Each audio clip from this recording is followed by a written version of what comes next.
हमारा के करेजा काट के देले वाले यहाँ के अपन करेजा काट के देले वाले लीना यहाँ के खुश तो हम खुश ऐसे कि यहाँ के हमार प्रेमिका है। यही सब कहानी एगो गाना कि हमके दुल्हन बनाला ना ता दोसर लेके जाई, हमके दुल्हन बनाला ना ता दोसर लेके जाई, ई जवानिया के मजा कोनो दोसर उठाई, कि हमरा पीछे पड़ल बाड़े हमर जीजाजी के भाई, हमके दुल्हन बनाला ना तो दोसर लेके जाई। ई बात कहिए ना कि पियावा से निक बात कियावा हो, ई तारा मुंह से ठीक लगी हम बीमार को करबे ना करे कि पियावा से निक बात कियावा हो तनी मने होने तनी आ जा अरे कि कबहू बीमार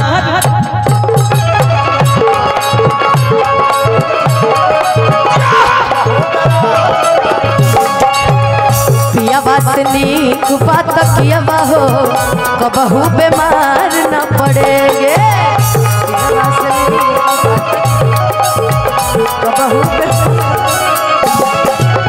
रात भर करी तैयारिया हो, रात भर करी तैयारिया हो देखो। लेकिन जानते हैं अंजनी चाचा, विशाल जी को देख के एक एक गाने याद आ रहा है। तिवारी अंकल बोल दे, बोलिए ना कि झारस जब बाल सैयद लागस कमाल सैयद बगली से निकाल सैयद उड़ा बस रुमाल सैयद 72 कोरी हैया डोले 72 कोरी हैया डोले धके बीच जैसे नैया डोले ओ सही मोर सैया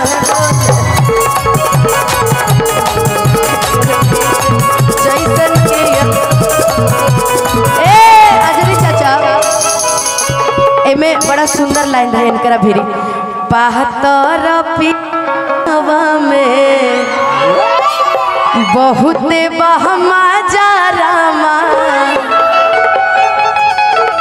लइकन के जैसन उत सटी जाले है पाजारामा। अब हम ही तो नहीं जानत कि दारू शराब हेन तेल लालटेन कुछ बाकी न बा। हेलो बिल्कुल नहीं तहरा के देखला के बाद बिना पियले नाश्ता हो जाला, नाश्ता होला बिना पियले नाश्ता होला एकदम। अब कहे के देखो तन कि ना हमारा राजा ई बोलिए ना कि हमारा राजा जी के केसिया सुनील सेठिया से मिलेला, हमारा राजा जी के केसिया सुनील सेठिया से मिलेला। आप बोलिए कि करी का बड़ाई अपन पियावा के, करी का बड़ाई अपन पियावा के, अपन हमारा का कहो करी का बड़ाई अपन पियावा के। अरे की जोड़ा के सासू जी के धियावा के, अरे जोड़ा नहीं खे सासू के पर तो ही आके। वाह वाह हम ना जोड़ा नहीं होगा, हम आपको क्यों बोले कहे हमारा जोड़ा बाका के तारा बुझा था नहीं, इनका तो सच में कोई जोड़ा नहीं है। तब एक बार आई लव यू बोलिए,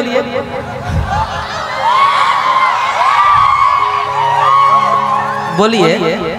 ऐसे थोड़ी किसी से प्यार किया जाता है, ऐसे थोड़ी इजहार होता है। कैसे होता है? अब आप लड़का ना करता है ई कोनो मतलब है इजहार लेके लड़की नहीं कह सकत हर जन्म में लड़के कही काहे से कि हंसावेले रुवावेले हंसावेले वेले जनतरी ना लइकन के काहे खातिर बनवला दिल भगवान जी, इसलिए मुझसे मोहब्बत का इजहार करता।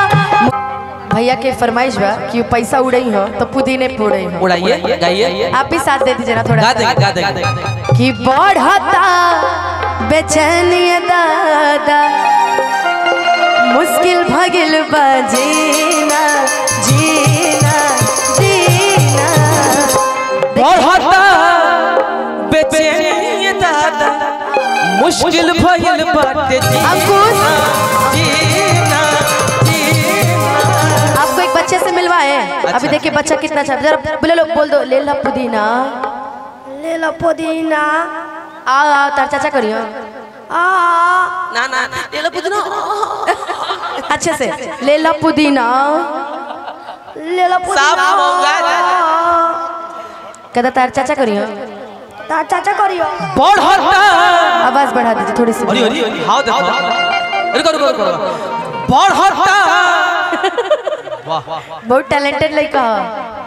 जाओ आशीर्वाद है आप बहुत आगे बढ़िएगा। वाह बढ़ता हर बेचैनी दादा मुश्किल भइल बाटे जीना जीना जीना।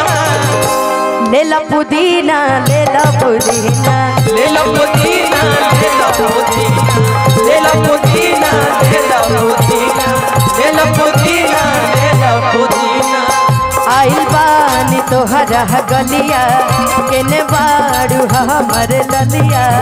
आइल पानी तोहरा गलिया केने बाड़ू हमर ललिया। देखना यह रहबह के कैसान भइल बा हलिया। देखना इया रहवा के कैसन भइल बा हलिया। बढ़ता बेचैनी दादा मुश्किल भगिल बा जीना जीना जी। एक और कलाकारी दिखाए इनका टिली लिली सुनाई। अरे एक बार टिली लिली अब पुक कर दिया अरे पगली आना एक बार खाली टिली पगली खाली गिर गइल बिया अभी। अच्छा तो टिली लिली बोलता एक बेर सेम हो ना सेम। जय हो काली माई जय हो। ले ला पुदीना ले ला पुदीना ले ला पुदीना ले ला पुदीना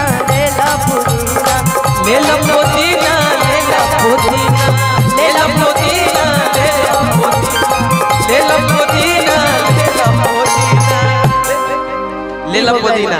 पुदीना के भाव आजकल भोजपुरी में सैड सॉन्ग गीत संगीत सुनने के मिल रहा है, मिजाज हरियर हो जाता है। सैड सॉन्ग तब से बोले जा रहे हैं।